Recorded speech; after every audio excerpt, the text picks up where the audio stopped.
Kamusta po kayo? I hope that you are all safe. And kamusta po kayo? I hope that we are all safe at the comfort of our own home.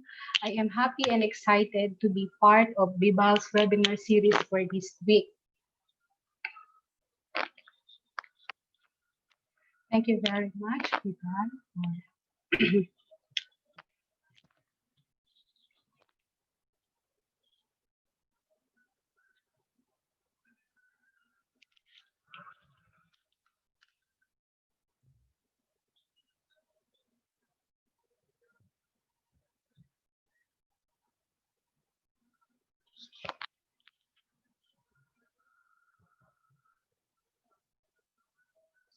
Yes.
Hi everyone! Annyeonghaseyo! Mabuhay!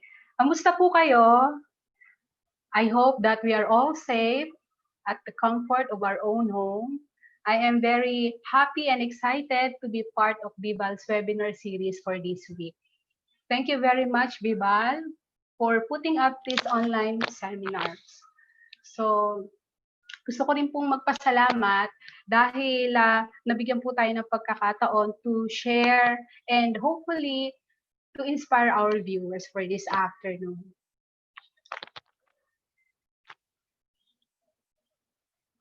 By the way, I am Marjorie Quero Cipriano from Bagong Nayon 2 National High School, Schools Division of Antipolo.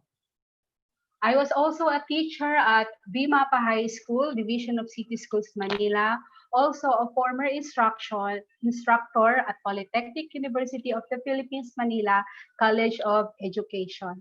So bago ko mag-start, shout out po para sa aking BN2 family, especially po sa aking science department, sa aming pong school head who is very competent and committed, Sir Ronaldo Ayata. Good afternoon, sir.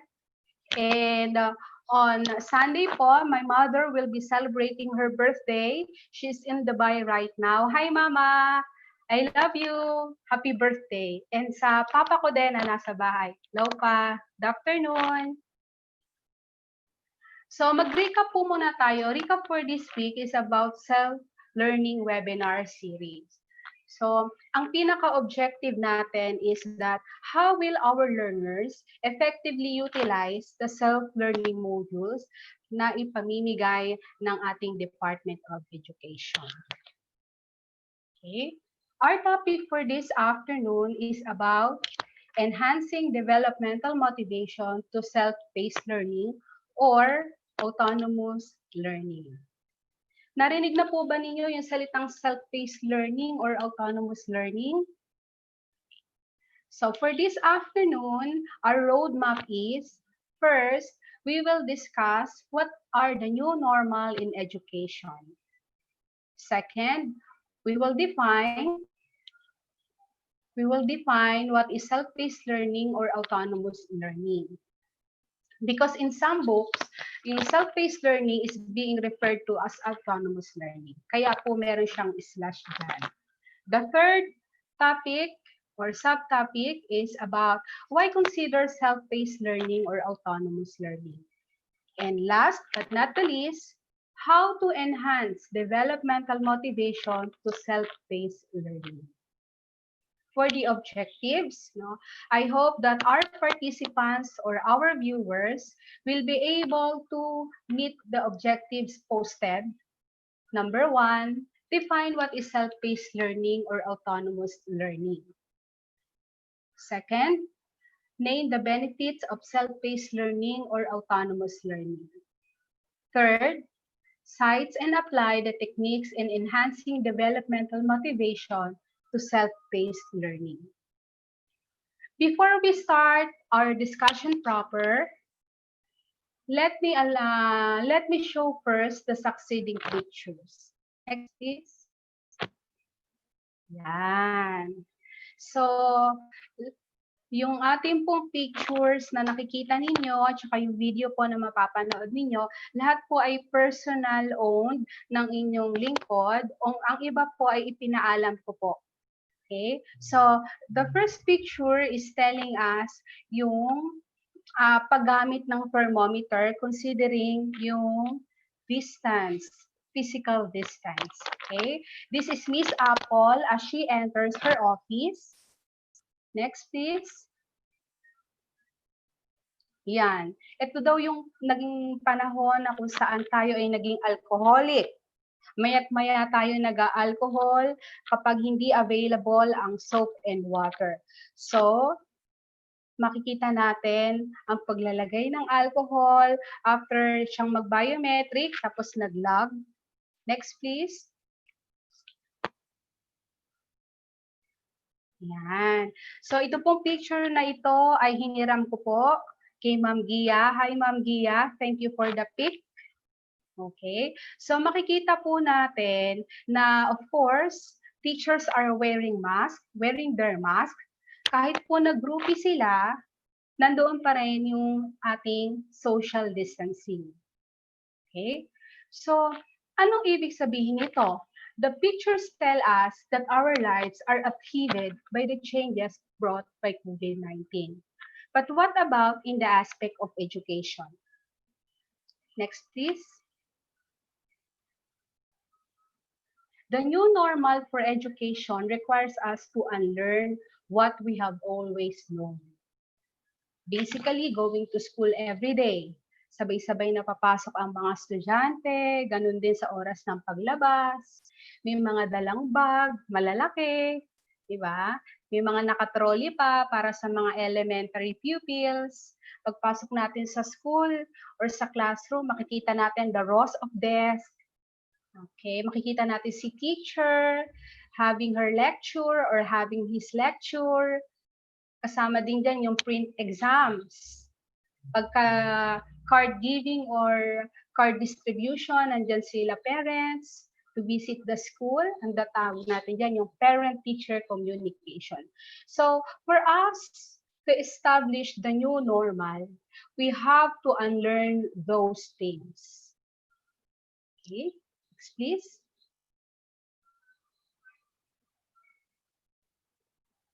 While it seems to directly correlate online learning, yan tayo nagkakaroon ng issue, no? Yung online learning with the new normal, it is not the whole story. There are more facets to pay attention to in defining the new normal. Mas marami pa rin. That is a part, that is a big part, but it does not lie there alone. Nandyan ang ating Department of Education that come up with a learning continuity plan. Nakapaloob po dito ang iba't ibang mga learning delivery modes. To cite some, meron tayong online, TV and radio, and of course, yung learning modules. Learning modules, it could be printed or even pwede rin siyang soft copy. Depende po sa kung ano ang available or kung ano yung mas mainam na gagamitin ng ating mga estudyante. But nevertheless, we still on our vision. DepEd's vision, as it states, we dream of Filipinos passionately love their country and whose values, competencies, skills enable them to realize their full potential. And as a learner-centered institution, the Department of Education continuously improves itself to better serve its stakeholder. So hindi po natin sasabihin na online lang ang gagamitin, hindi ko na-enroll yung aking anak. That could not be the case. That should not be the case. Gumagawa po ng paraan ang ating department para ang magkaroon tayo ng opportunity ang lahat ng ating mga estudyante. Next, please. But what is education in new normal? Number one, operating an environment that secures the health and safety of everyone. Wala tayong dapat na isaalang-alang pagdating sa kaligtasan ng bawat isa. Second, technology to increase the efficiency in areas with the capacity to do so, while still empowering the learners and communities to create a positive learning environment. Next, to continue to provide equal opportunities for all, especially for the marginalized community, yung mga underprivileged na tinatawag. Hindi mawawala ang pagkakataon sa kahit sino na makapag-aral, kahit sa ganitong panahon na meron tayo. Okay? Actually, yung ganitong panahon nga, it opens opportunities. Mahirap kasi bago sa atin, pero ito na this is our prevailing environment. What can we do is to adjust. No? What can we do is to adopt. Next is, this new normal, it is not a one-size-fits-all solution. Wala pong ganon. Kung ano yung solution sa iba o kung ano yung mag-fit sa ibang, say for example, community or learners, hindi naman din, maaaring hindi naman ito mag-fit para sa iba. But what that is dependent on the needs of each learning community. From my readings, basically, there are 4 aspects to ease the transition to the new normal. Okay? So, next please. Yan. So, allow me to share this picture. So, the first one is shift of learning space. Again, yung mga pictures po na nakikita natin ngayon, kung yung nasa red frame po naka-blurred, to protect yung ating mga estudyante. Yung nasa yellow frame naman po that he is my eldest son, Ethan. Okay? So, balik tayo sa red frame. Makikita natin dito, of course, ang ating mga estudyante ay nasa loob ng classroom. They are making collaboration. They are having their group activity. Na kung saan, nagbe-brainstorm sila as a group. Pagdating naman dito sa ating yellow frame, makikita natin that the child is having her routine hour sa loob ng kanyang sariling tahanan. Okay? That is what we call shift of learning space. Next, please. So shift of learning space is learning now happens at home within our personal spaces. Hindi natin kailangan lumabas, hindi natin kailangan pumunta sa school para matuto. Okay? Learning can now be done through our personal devices without having to go to somewhere physically. Okay? Instead of going to school to learn, learning now happens at home within our personal spaces.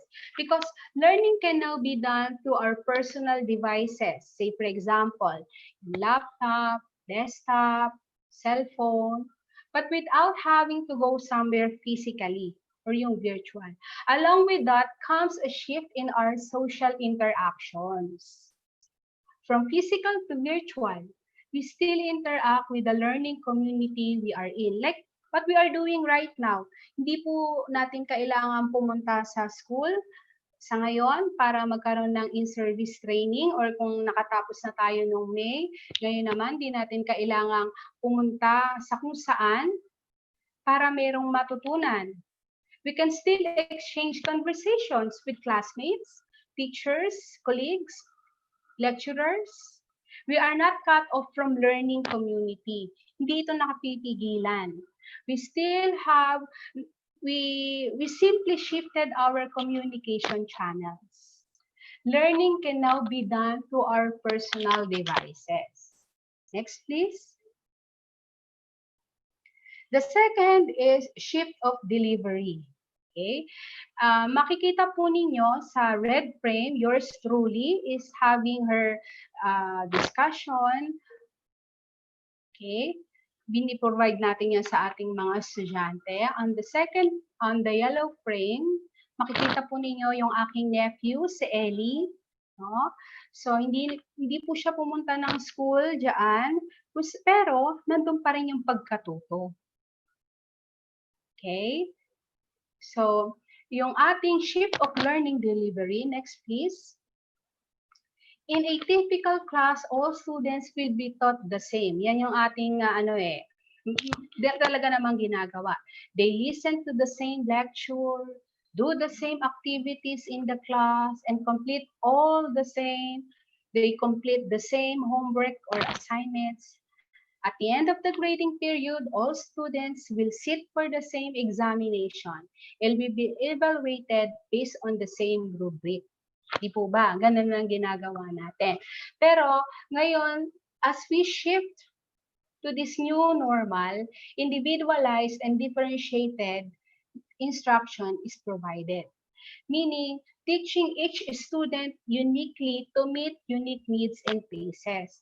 So mamaya po, makikita ninyo as we go along with our discussion, ano ba yung mga paraan to meet these unique needs and paces.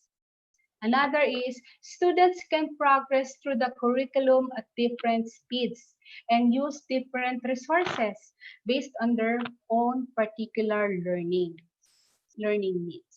Okay? So may mga estudyante tayo, we call them fast learner, no? Medyo minsan naboboard sila, no? So gusto nilang mag-advance, pwede. Yung mga estudyante naman natin na kailangan pang bigay pa ng mas mahabang oras para sa isang particular na lesson, pwede rin. Okay? So again, this is the shift of learning delivery. An example of this is, of course, the teaching methods. Next, please. The third shift or shift of responsibility in teaching and learning process. Okay. So, dito po sa ating red frame, makikita natin kung saan si teacher, si Sir Bates po yan, ay siya yung facilitator of learning sa loob ng classroom. Pero pagdating sa yellow frame, makikita natin na ang ating ama o pwedeng ina ng tahanan, si ate o si kuya, ay pwede nang maging facilitator of learning.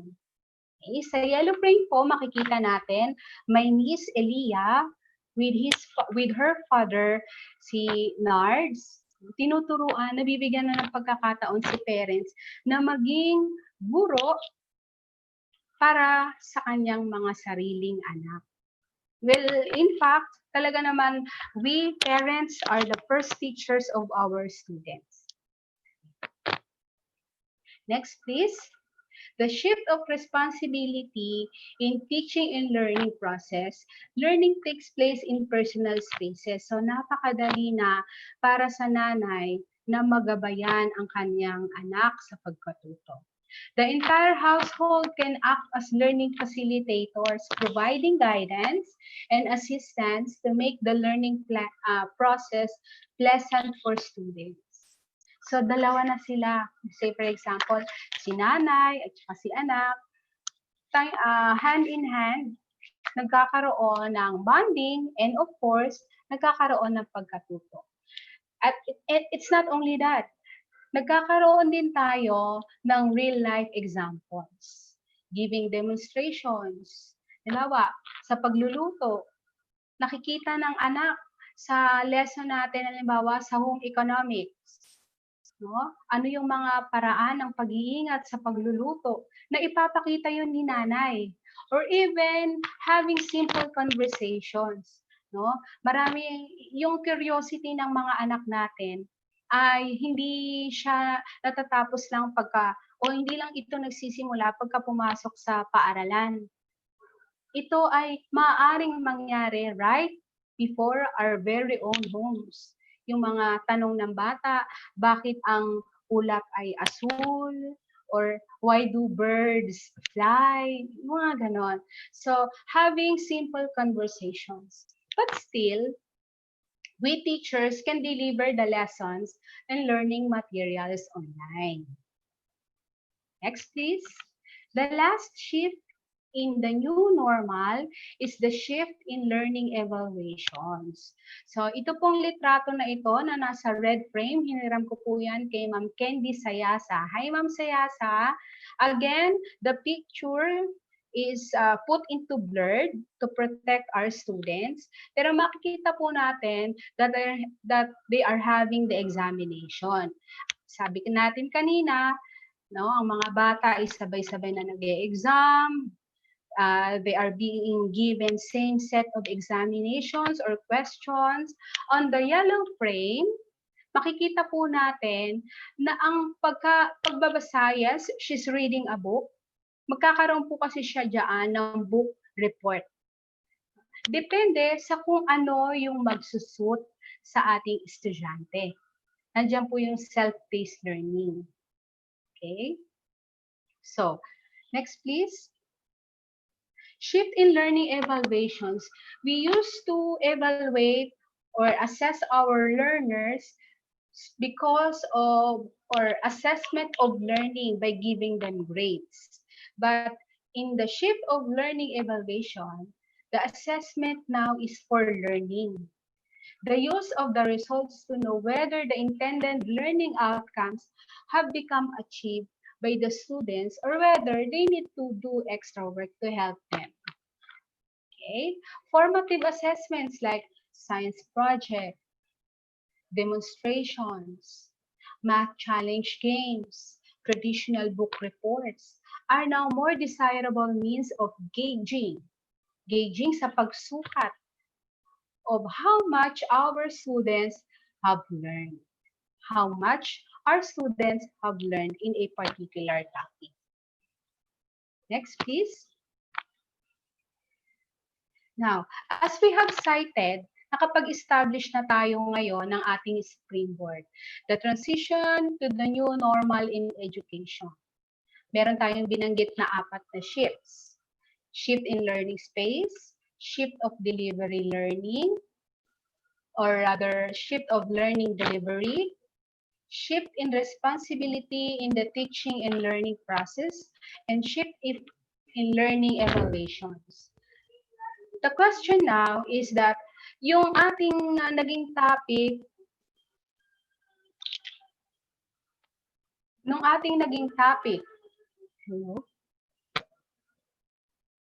okay, so tingnan natin dito sa ating screen. Okay. Itong ating transition to the new normal will give us the chance to answer how will our learners be able to effectively utilize the served learning materials. Okay? Dito na papasok yung ating topic for this afternoon that is about enhancing developmental motivation to self-paced learning or autonomous learning. Next, please.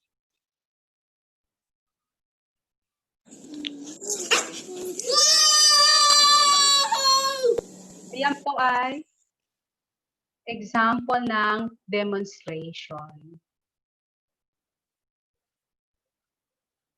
Okay. So, medyo na-miss ko po yung part na yon. Pero going back, ito po yung paradigm na nakikita ko. No? Yung from my readings and researches, ito po, yung transition to the new normal in education, yung 4 na shifts na binanggit natin, paano magagamit ng ating mga estudyante yung SLM.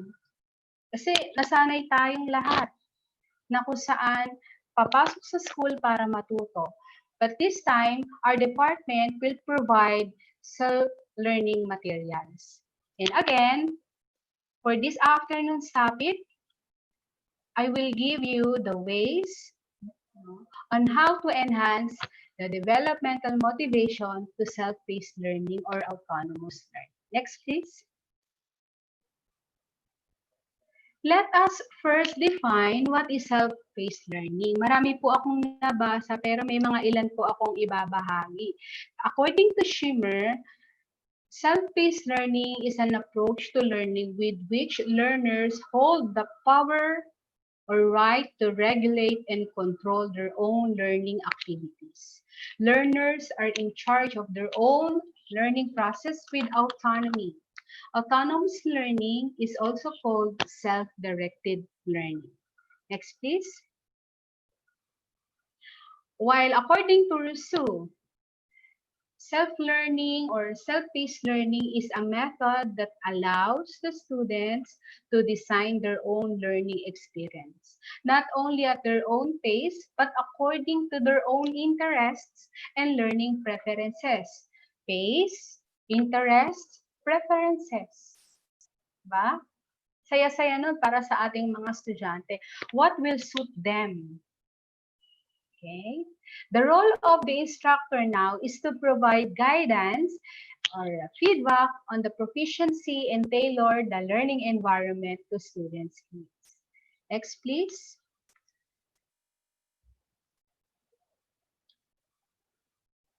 Okay. According to Holek, ito po yung masasabi ko na comprehensive. Nagbigay siya ng mga ilang characteristics para masabi na ang isang method ay self-learning. No? First is the ability to take charge of one's learning. Sino ang natututo dito? Ang ating mga estudyante. Tayo ay merong natural na kakayahan para matuto by our own. There's an exercise of learners' responsibility. Now they become responsible for their own learning. And also, it is an inborn capacity which is suppressed by institutional education. That is according to Holek. Then last, He cites the right of learners to determine the direction of their own learning. Next, please. So, nabanggit natin ang pinaka-definition natin ng self-paced learning is the ability to take charge of one's own learning. But what are the advantages of self-paced learning? Number one, there is no time pressure. Ilang oras meron tayo sa classroom? No? Usually, meron tayong 1 hour. For some students, this might have who might have a photographic memory and only need to skim through the material ones. No? Yan, mga marurunong, mabibilis matuto. Whereas, there are also students, may mga estudyante rin tayo, who might need to review it a few minutes to truly understand the content. No? Pagdating sa self-paced learning, there is no time pressure. Next, please. No need for schedule. Okay? It's even possible for them to pause, then go back and continue. Continue maybe today or the next day. Depende ulit when it suits them. But kasi ang binubuo natin yung responsibility nila na alam nila na meron pa silang kailangang matapos. Hindi natin sila hinayaan, bahala ka kung ayaw mo, wag mo, kung gusto mong gawin, gawin mo. Dapat na-i-establish na, itong self-paced learning, ini-establish natin yung ability ng ating mga estudyante to take the responsibility of their own learning. Tayong mga teachers, we give feedbacks. Tayong mga parents, we guide them. Pero ito yung mga advantages na ipinapakita natin. No? There is no need for a schedule. Halimbawa sa classroom, okay, science time, 8 to 9 in the morning. Next, mathematics, 9 to 10 in the morning. May ganong schedule. Pagdating sa self-paced learning, at the own pace, sa sariling takbo ng ating mga estudyante, mangyayari yung pagkatuto. Next, please. Movement. Medyo nung nabasa ko to, ngiti ako, nagkaroon ng ngiti kasi kung minsan ang ating mga estudyante, di ba, sige, bring out your things. Bring out your things for our activity for this morning. Gunting, paste, band paper, art paper. Ma'am, nakalimutan ko po. Or sir, naiwan po sa bahay.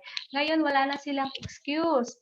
Because students were now free to leave their seat as many times as they needed in order to select their materials for their learning activities.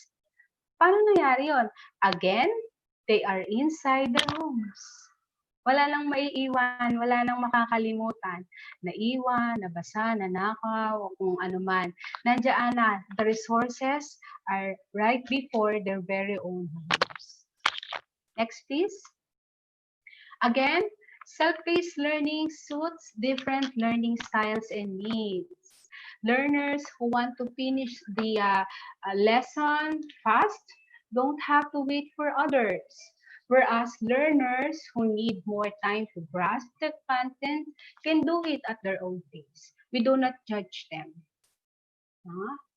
Lahat yan mangyayari when it suits them because they are the ones responsible for their own learning. Next, please. The next advantage of self-paced learning, it improves memory because there is no time pressure kasi nga it happens at their home. Since participants have no time pressure, their memory performance will improve. Kahit naman po sa atin mga adult learners, pagka medyo mas chill, medyo relax, nakakapag-isip ng maigi. So what's better than that? It helps in building a solid base. Yung foundation ng learning ng ating mga estudyante ay nandoon. At the same time, it improves their memory. Next, please. Nakita natin, merong improvement in ownership. Okay? So, it improves ownership in a way that self-paced learning puts the responsibility. Sabihin natin, they take charge of their own learning. This way, there is a greater ownership on the learners, which forces them to have more internal motivation, or tinatawag din natin, intrinsic motivation, as well as a better organize their own time. Okay? So, ako gumawa niyan, pinaghirapan ko yan sa oras ko, gano'n. Next, please. So, dahil nag-improve ang memory, dahil nagkakaroon ng ownership, ito yung isa sa masasabi kong pinakamagagandang advantages ng self-paced learning. It boosts confidence of our learners. Nagkakaroon sila ng tiwala sa kanilang mga sarili. Kaya ko pala. Magaling ako. Di ba? Self-paced learning allow the students to customize their learning environment to fit their needs as learners. Nagkakaroon ng familiarity dun sa mga skills na kaya nila, even to the talents that they possess. At nandoon, tumataas ang kanilang self-esteem. So, ito yung ating mga advantages in considering the self-paced learning or autonomous learning. Next, please. So, alam na natin ang kahulugan ng self-paced learning.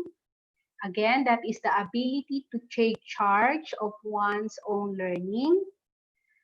Na-discuss natin, what are the benefits of this SPL? Ang tanong, paano naman natin ito gagawin? Nakita natin, wow, ang ganda nito. We can utilize this method. Pero what are the ways to do this? Okay, so let us now have the next slide, please. We have 12 techniques. The first one is break the materials down into chunks. So, break the materials down into chunks. Kahit nga ang adult learner, pagka maraming task na na-assign, napaka-overwhelming. Nagkakaroon ng pressure. How much more sa ating mga estudyante? So, break down each task into small chunks. The task ahead seems overwhelming for them. So, that's when you need to chunk down. Break down each task into small chunks. Assign yourself a certain number of those chunks. Then suddenly, you no longer faced with a scary task, but rather a series of manageable chunks. Sige nga, tingnan ko nga, ilan po ba ang viewers natin na teachers, parents, students? So ito ay hindi lamang limited para sa ating mga estudyante. Tayong mga parents sa loob ng bahay, we can use this technique na kung saan pwede nating maitulong sa ating mga anak. Same is true to the teachers. No? Nung nagawa na natin yung self-learning modules, ang objective natin, magamit nila ito ng maayos, mahusay, maximize their potential. So, isa ito sa mga technique na binabanggit natin. Break the materials down into chunks. Chunks meaning by part, into pieces, paunti-unti. Until, sabi natin, the chunks become manageable. A chunk might be reading a 3-page of your textbook. Pwede yan. Completing a multiple choice questions. Finding a reference articles. Pag medyo masakit na yung mata mo sa kakabasa, pahinga ka muna. Mamaya ulit, balikan mo. Sulat mo lang kung saan ka nag-stop. Kung ano yung naiwan mong task kung dapat mong balikan. Okay, next please. The second technique is to reward yourself. Don't be hard on yourself. Every time you complete 1 or 2 chunks, reward yourself with a short period of relaxation. Okay? So, ano ba yung mga paraan to reward yourself? Pwede ka munang tumayo, mag-exercise, mga ilang minutong ehersisyo. Also, pwede ka munang humawak ng cellphone, no? Kung yan ang mabibigay sa'yo ng relaxation, provided na ang discipline nandoon. Ini-build din natin yan sa self-paced learning. Responsibility, discipline, nandoon. 5 minutes lang, 10 minutes, pag ano na, ayos na, you have the routine, mamaya babanggit natin yan, saka mo balikan ulit. But if that is the way you want to reward yourself, so be it. It could be a 5 minute of your favorite smart board game. No? It could be playing a guitar para sa ating mga mahilig who are musically inclined. Rewarding yourself with a short and enjoyable breaks is a key part of the chunking down technique. Okay? Paunti-unti. Reward yourself. Next, please. The third technique is to create a study routine. Okay. Habits are so powerful that once you develop a study routine, you'll find it difficult to go into relaxation mode without studying. According to a research, for a habit to be formed, kailangan nariyan na yan sa iyong sistema for about 20 to 30 days mo na siyang ginagawa. All at the same time, regardless kung ano yung ginagawa mo, bibitawan mo muna para bumalik ka rin sa iyong dapat na gawin. No? Ganun yung habits. Halimbawa, pwede natin sabihin, yung pag-inom mo ng gamot, ng vitamins, for example. Sa alas 6 ng hapon mo siya tinitake. Gagawin mo siya. Pagka na-miss mo yun, parang may kulang di ba? So because you have already formed the habit. Same is true with the study routine. Yung routine nasa sistema mo na, pag hindi mo siya nagawa, parang may kulang, parang mayroong sa araw ko, na-miss ako. The first thing to do is to set up a study schedule.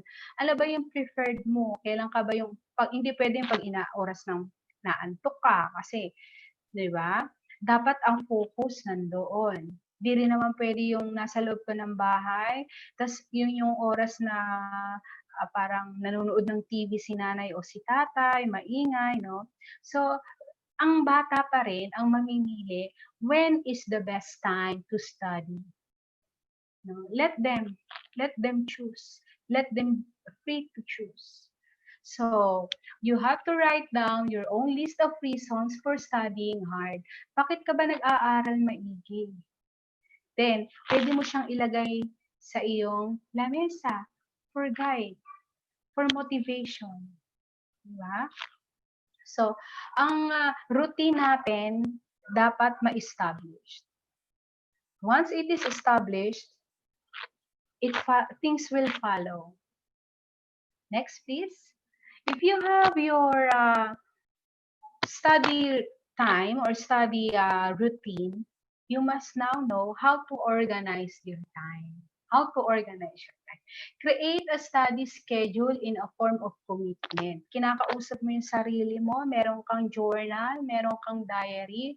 So it will help you to stay motivated. Pagka medyo you're not feeling well, you're not on the mood, na hindi naman talaga natin dapat iniintay magkaroon tayo ng mood to be motivated, no? Pagka medyo nawawala tayo sa focus, for example, you go back to your journal. In the first place, what are your reasons? Bakit mo to ginagawa? Parang kung estudyante natin yung gagawa nun, di ba? Nagkakaroon sila ng mas malalim na pagtingin, mas malawak na pangunawa. Bakit sila nag-aaral? Hindi lang basta pumasa, hindi lang basta makatapos. May establish natin yung responsibility of for their own learning. Nai-inculcate natin yung discipline. Nagkakaroon sila ng sense of time. Ang sarap-sarap naman sa pakiramdam na ikaw, guro, nagbibigay ka you still facilitate the learning. Pero yung mga estudyante, sila mismo gumagawa ng kanilang mga sariling paraan. They even organize their time. So, part of this also is to review your study schedule at the end of the week. O, halimbawa, yung oras na 6:00 ng hapon, may mga halimbawa lang may nagagawa dito sa tapat ng bahay ninyo o nagpupukpok. Pero hapon na yun eh. Okay? So, say for example, kung ano yung oras na pwede sa'yo na hindi ka madi-distract, no? Ikaw ang free na pumili as long as you organize your time. So, assess whether you're on track to reach your study goals by exam time. No? If you're not, adjust your schedule. Kung maingay ng ganong oras, then hanap ka ng ibang oras that will still fit you. Finding additional blocks of time for studying. Okay, next please. How do we organize our time? Okay, so how do we organize our time? Mamaya may mga ilang techniques tayo na ibibigay. Okay. So creating study schedule is a form of commitment. So it will help our students to be a committed learners. Another, ito po yung binabanggit ko earlier, on what are the steps in creating a study schedule. Number 1, for each subject, make a list of tasks you need to complete in order to be ready for the exam. So for example, ang binigay ko po dito example sa situation na to ay merong exam. No? Mind you, even the examination can be given kung kailan gusto ng ating mga estudyante, when it will fit them. No? Hindi naman sa gusto. When it will fit them. Kailan nila natapos yung isang lesson or set of lessons. Okay? So, make a list ano yung mga dapat nating gawin. Okay? Second is to prepare a study schedule and block out the times you have available time each day to study. Third, as much as possible, choose blocks of time that are the same each day so that your study schedule is easy to remember. Last but not the least is to create a daily plan which lists the most important tasks to be completed for the day. So, halimbawa, isulat mo na yung mga tasks na kailangan mong matapos for the day, numberan mo sila. O, ito muna yung first priority ko, second priority, third priority, so on and so forth.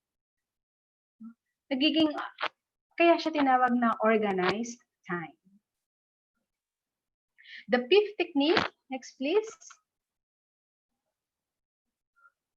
is the use a mind map to organize information. So, iba naman ito. Kanina, gumawa tayo ng mga list on what are the things that you should do for the day. Prioritize na natin.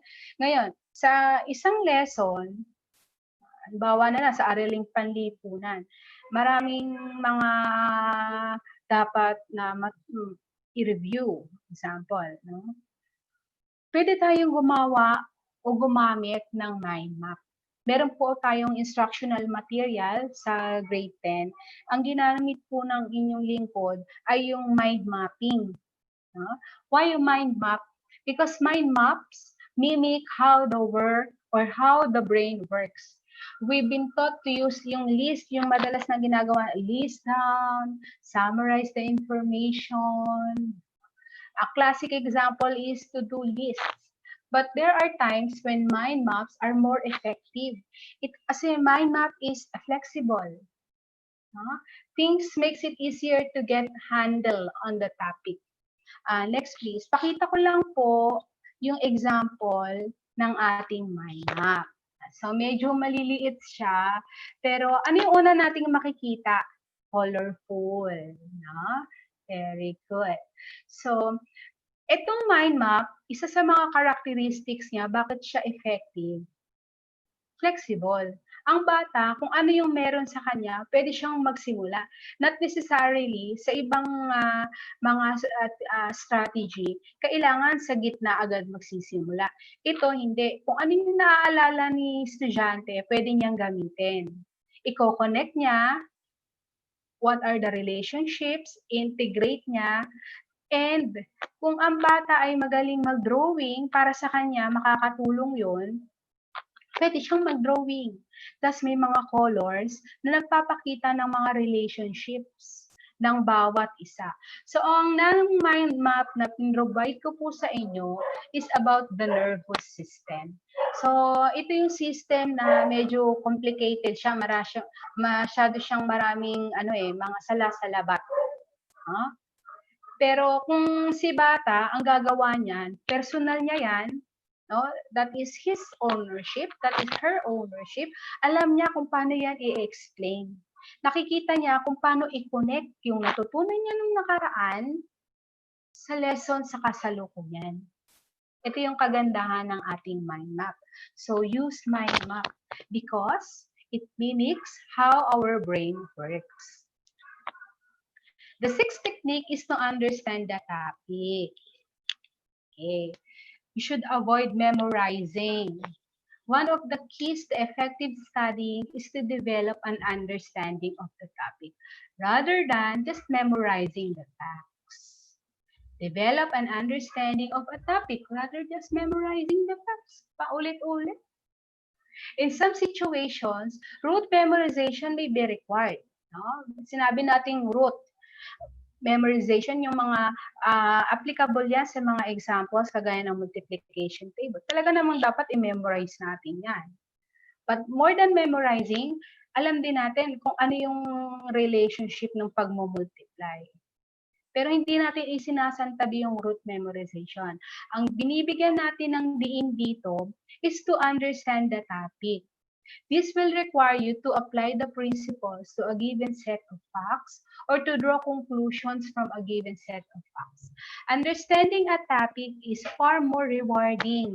Pag nauunawaan ng ating mga estudyante, ng ating learners, yung kanilang lesson or topic, it is more rewarding in a sense that it gives them confidence and it keeps them motivated.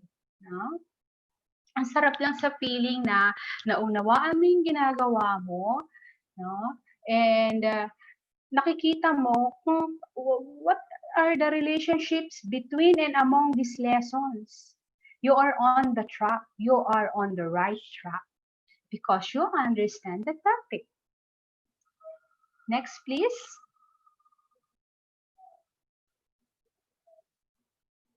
Study in short bursts. It's called spaced learning. Mamaya, babalikan natin yan. Kaya pakitandaan. When you say short bursts, ang susunod na salita dyan ay spaced learning. This is the theory behind that this learning involves the creation of memories. Mga alaala. Inside our brain, there are neurons. No? And in these neurons, no, in order for these memories to become embedded, the neurons have to be left undisturbed for a period of time. Halimbawa, ang ating estudyante o learner, nagbasa siya. No? Meron siyang nape-prepare siya for an exam o meron siyang topic na inuunti-unting matutunan dun sa ating self-learning modules. Pwede nang pagkatapos ng mga ilang minuto ng pag-aaral, pagsusunog ng kilay, sabi nga, pwede tayong magpahinga. Meron tayong oras to relax. Hindi lang tayo nakakapag-relax. We are also allowing our brain, our neurons, to create memories. That's why we learn better in short bursts, paunti-unti. Again, sabi natin, break the materials into chunks. This approach gives the neurons time to lay down, take some time to make new memories. Okay? So, I hope Nakakasunod po tayo. We still have 5 more techniques. Next is, don't expect to feel motivated all the time. Again, kahit ang adult learner, may mga pagkakataon na we feel not on the mood, sabi nga. Pero hindi yan ang usapin. Pabalik tayo sa una nating nabanggit na technique na dapat meron tayong study schedule, meron tayong routine. One of the best ways to deal with a lack of motivation is to stop expecting to feel motivated all the time. Do not wait for yourself to feel motivated. Bakit? We have the routine. We have the schedule. The fact is, no one feels motivated all the time. So don't rely on feeling motivated in order to get the work done. Need a study routine and study habits. Sabi nga natin, paulit-ulit. Study routine, study habits. At the same time, every day, paunti-unti. Because our system, our body system, our mind system, all together. Because these systems always beat motivation. Nadadaig ng motivation kung ano na yung nakasanayan mo. But then again, hindi natin isinasantabi ang motivation. On your desk, sabi natin kanina, naglagay tayo dito ng post-it, say for example, bakit ko ba ito ginagawa? Ako ay masaya pag natututo. Ako ay masaya kapag mataas ang grado para kay mama at papa. Ay, di ba? Next, please. Exercise your brain. Ako po dito ay gumagalaw-galaw. Kasi sabi niya, exercise. It's not only the body that needs to be exercised, but more so of our brain. You need to train your brain. Think of your brain as a muscle. Ano ba yung muscle, di ba? The more na ini-stretch mo siya, lagi siya nagagamit, lalo itong lumalakas. Okay? Consistency is the key. Making gradual progress. Do not expect na sa overnight ay magaling na, alam na agad, no?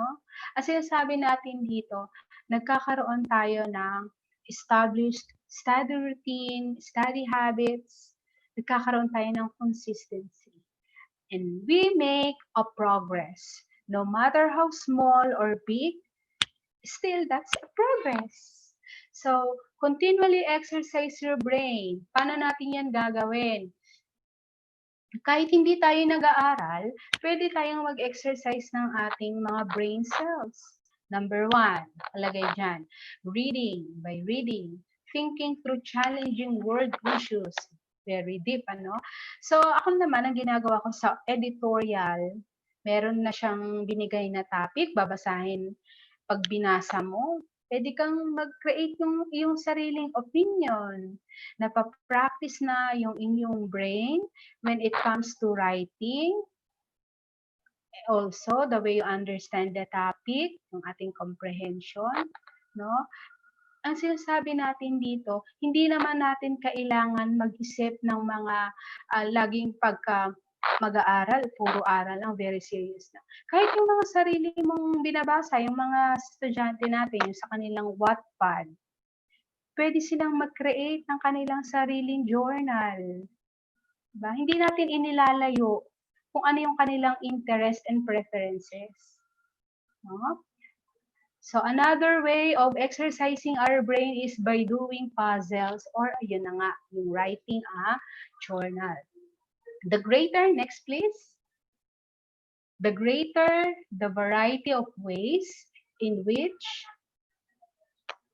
you train your brain, the stronger and more flexible your brain will become. Next, please. Okay, yun na yung nabanggit natin. Pagka lagi tayo nag-exercise, our brain becomes more flexible. So, nag-download po tayo, may mga apps tayo na pwede nating i-consider in which it could help our brains to be exercised, no? That is designed to train our brain. One is yung Brain HQ, Neuronation, Lumosity, na yung mga examples ng app na pwede nating i-download. Next, please. Another way to exercise your brain is through nutrition. Yung mga pagkain na pampatalino, di umano. Hindi. Talaga naman, hindi siya pampatalino, but meron siyang mga fatty acids in order for our brain to function optimally. What are these brain foods? Yan, kilala natin, mani, avocados, salmon, berries, beans, pumpkin seeds, and dark chocolate. So, hindi lang natin yan ginagawa para sa examination. Kahit na paunti-unti, meron tayong tinitake na yan, na mga pagkain na yan, it will help our brain to have the nutrition it needs. The key part of training your brain is to rest and recover. Tatandaan nyo pa, paced learning, make a short break. So make sure that you get at least 8 hours of sleep. Kung sa mga estudyante natin, kahit daw mga 9 to 10 hours sleep, okay pa rin. That is according to research. Next, please. Make learning active, not passive. Passive learning is where you try to absorb information based on the idea that you are an empty vessel. Hindi na tayo empty vessel. Meron na tayong mga kaalaman. We just have to construct the knowledge by integrating the new material with what we already know and what we have already experienced. Ang ating mga natututunan sa eskwelahan ay hindi nalalayo sa mga tunay na buhay, but rather, we make connections. Nakikita natin yon every day. Nakaka-identify tayo rito. So by doing so, you are making the learning active. Hindi ito technical. Hindi ito tungkol lamang sa libro. Hindi lamang ito tungkol sa kung ano yung mga nakalagay sa libro. But more so, for us to construct our knowledge, we must know how to integrate the new material with what we have already know and what we have already experienced. Okay? Passive learning is where you try to absorb the information and knowledge based on the idea that you are an empty vessel. Dapat maalis yan sa ating pag-iis. Next, please. The 11th technique that we have is schedule relaxation. Okay. So remember paced learning. We learn new information by creating memories, allowing our neurons to lay down. But those memories need time to be formed. Hindi yan in a snap of fingers ay nariyan na. We have to take some rest and recover. That means having the gaps between the learning stops. Relax to recharge and learn better. Huwag naman tayong masyadong maging ma-pressure. Dapat natin gawin sa ating mga estudyante, if they have the time to study, there must also be a time for them to take some relaxation. Next, please. The last technique is the focus on the process, not on the result. Remember, it's not the habits that you're trying to form. I mean, it's the habits. It's the habits that we are trying to form. If you get the process right, the results will just follow. Okay? When you're studying, it's often difficult to see the fruit of our labor. The fruit of our labor. Especially at the beginning, yung gusto mo na agad, makikita mo na na ikaw ay nag-succeed, na unawaan mo na tong lesson na to, o this particular topic. Hindi siya ganon. Paunti-unti. Enjoy the journey. That's why you should focus on the process, not on the result. Now, let me share you some useful questions. So, say for example, did you complete most of your planned tasks today? Well, slow clap. Congratulations. Did you stick to your study schedule in general? Maintain your focus. Did you put your phone in another room when you were studying so you wouldn't be distracted? Keep it up. Remember, it's habits that you're trying to form. If you get the process right, the results will follow. Okay? So, itong mga techniques na ito is not only applicable sa ating mga learners, na kanila lang yan, para sa kanila lang yan, that is not true. Tayong mga magulang nila sa ating mga tahanan, kailangan tayo ng ating mga estudyante to facilitate the learning. Pero ang mga teachers, nariyan sa likod, sa gilid, no, to always give feedback, to still facilitate the learning, pero medyo na tayo, we are giving the chance, the opportunity for the responsibility of learning sa ating mga estudyante. Okay?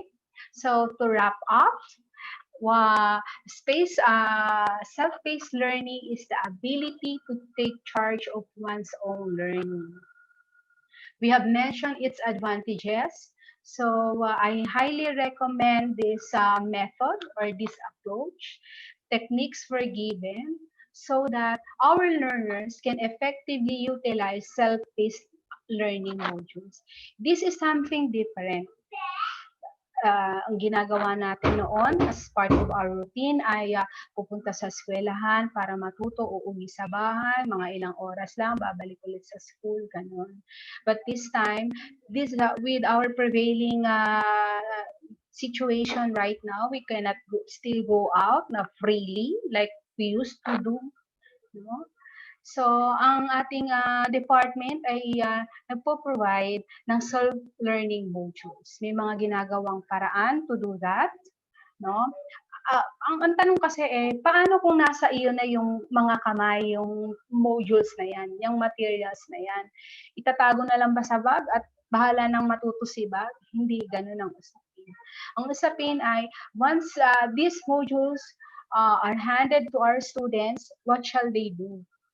So, though ang self-paced learning it makes the learners responsible for their own learning, narito tayong mga magulang, narito tayong mga teachers to still guide, assist, no, provide feedbacks to our students.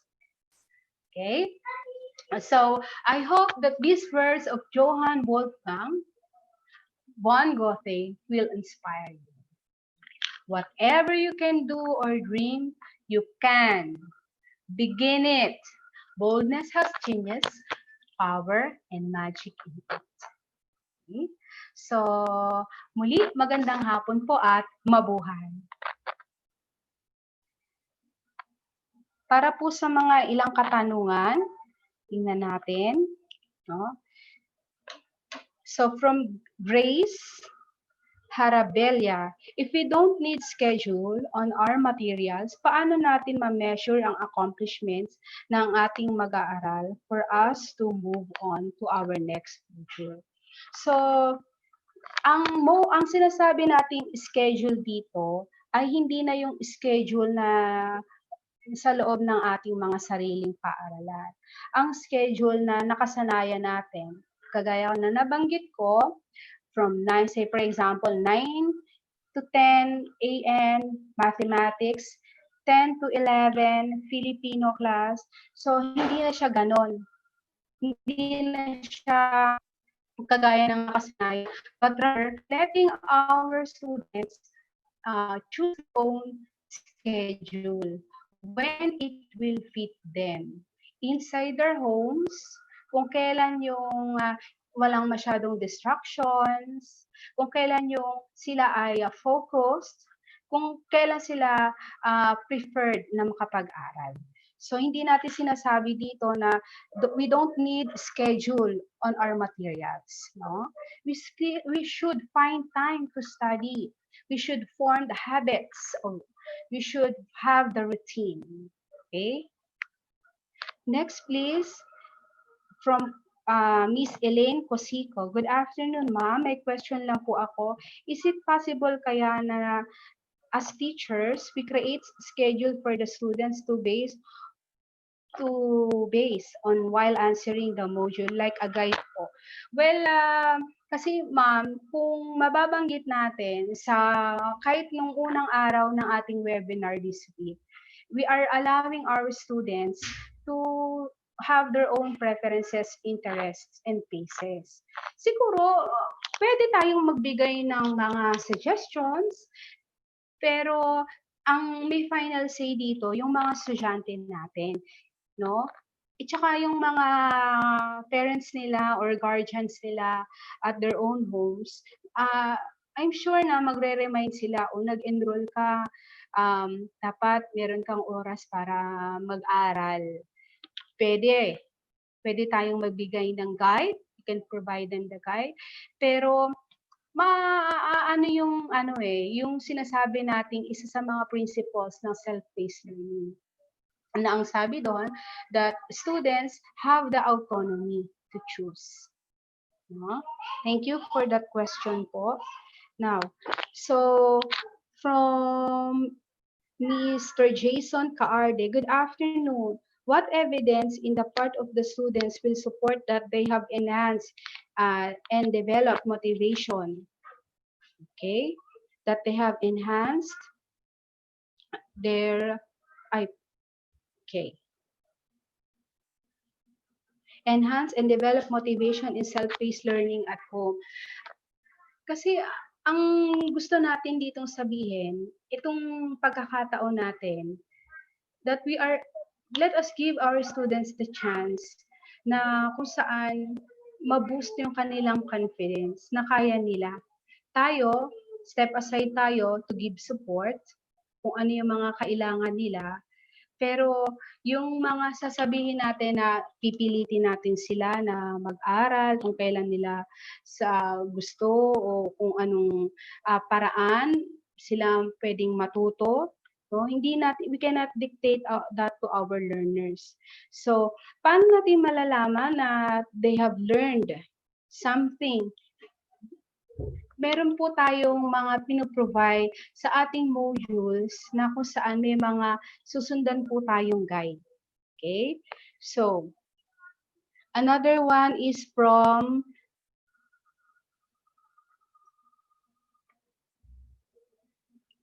Andrain Paul Evangelista. So, how can we assure we meet the competency requirements in the end of the school year? So, sa atin pong paggawa ng self-learning modules, nakalagay po doon kung ano yung mga ini-expect from our learners. So, kung they were able to finish the module successfully, no, ang scenario na iniisip natin, sila yung nagsagot ng mga modules na yon, they were guided, they were given feedbacks, no? Masabi natin na nagkaroon pa rin ng pagkatuto. Kasi ang nakasanayan natin, nakikita natin yung ating mga estudyante na sila yung nandiyan sa loob ng ating mga classrooms. But this time, sabi natin doon sa mga advantages na nabanggit ng self-paced learning, makikita natin that this approach or this method is effective. Okay? So, maraming salamat po. So, I hope that you have learned something from us. Again, maraming salamat po sa Vibal Group. Also, pa-shoutout po sa aking mahal na mga anak na ngayon ay mga teachers na rin. No, kay Dave especially, ang BEED 41N batch 2016 ng PUP Also, batiin ko na po ang aking napakagaling na Dean from the College of Education, Dr. Junie Rosales. Good afternoon, ma'am. And sa aking mga colleagues sa PUP, sila Ma'am Mabel, Dr. Joanne, and Ma'am Danny, Ma'am Palilio, good afternoon. Also, allow me to greet my former principal at Victorino Mapa High School, Mr. John Butch P. Locara. Good afternoon, sir. Good afternoon, Ma'am Locara. Okay. So, ayan ay. Maraming salamat po at muli magandang tanghali. God bless us all.